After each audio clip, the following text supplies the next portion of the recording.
আজ বাড়িতে অনেক দিন পর কিনা জানি না, তবে অনেক বছর পর একটা রোল হলো।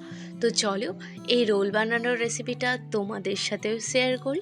প্রথমে একটা ডিমকে এইভাবে ফেটিয়ে নিয়ে একটা পাতলা পরোটার মধ্যে দিয়ে সেটাকে এইভাবে উল্টে পাল্টে একটু ভেজে নিতে হবে।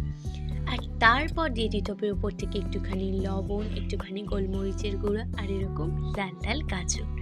আর এইভাবে গাজর কুচি দেওয়া কমপ্লিট করে ওটার মধ্যে দিয়ে দিব শসা আর একটুখানি পেঁয়াজ কুচি। আর তারপর এভাবে আমি দিচ্ছি টমেটো সস। তোমাদের কাছে আর কিছু সস থাকলে অবশ্যই তোমরা ইউজ করতে পারো, আমার কাছে শুধুমাত্র এটাই ছিল, তো আমি এটাই ইউজ করেছি। সসের জন্য টমেটো সস ইজ বেস্ট। আর এইভাবে র্যাপিং করে নিতে হবে। আর তারপরেই আমার তৈরি হয়ে যাবে আমাদের টেস্টি টেস্টি এগরোল। বাড়িতে অবশ্যই বানিয়ে খেও আর সবাইকে খাইও। ভিডিওটা ভালো লাগলে সাবস্ক্রাইব করতে ভুলো না।